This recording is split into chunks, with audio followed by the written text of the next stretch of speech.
বন্ধুরা, বৃষ্টির দিনে বের হয়ে বিভিন্ন আনাচে কানাচে যাচ্ছি আমি গলি। আর এই অলিগলিতে যাওয়ার ভিতরে এখানে আছে আলমনগর এলাকায়। সেই আলমনগর এলাকায় আমি ঢুকেছি। আলমনগর যে হাউজিং, সে হাউজিংয়ের যে রাস্তা, মেন সেটি বেহাল অবস্থা। টানা বৃষ্টিতে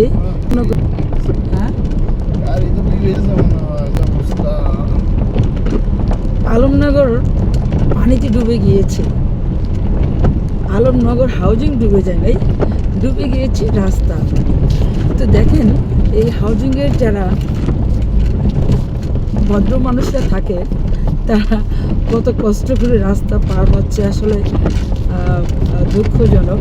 এই বিশেষ করে হাউজিংয়ের যারা এই মালিক পক্ষ আছেন তাদের উদ্দেশ্যেই বলবো যে আপনারা হাউজিংয়ের যদি ফ্ল্যাটের ব্যবসা করেন, আপনাদের কিন্তু সেই ভালোভাবে রাস্তাঘাট করার খুবই প্রয়োজন।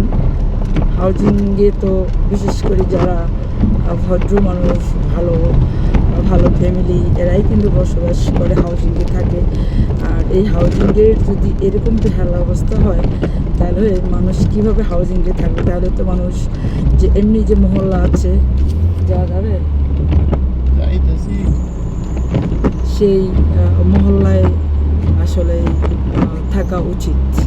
তো হাউজিংয়ের মালিকদের উদ্দেশ্যে বলতেছি যে আপনারা একটু প্লিজ, বামে চাপানো ড্রেন আছে, প্লিজ আপনারা রাস্তাঘাট ঠিক করেন, জনগণের ভোগান্তি কমে যাবে।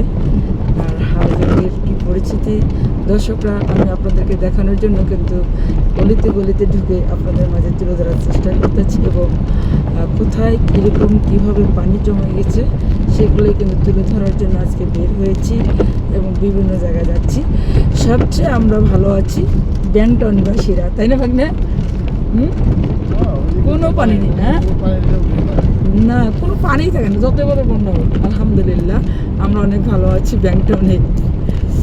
তো বন্ধুরা, আপনাদের মাঝে এই ধরনের দুর্ভোগ কিছু তুলে ধরার জন্য কিন্তু আমি চলে আসছি। আজকে দুপুরবেলা বের হয়েছি যে আসলে সাধারণ জনগণ কীভাবে চলাফেরা করতেছে, কত কষ্টে আছে সেগুলো দেখার জন্য এবং আপনাদেরকে দেখানোর জন্য। তো বন্ধুরা, সবাই ভালো থাকবেন। আল্লাহ হাফেজ।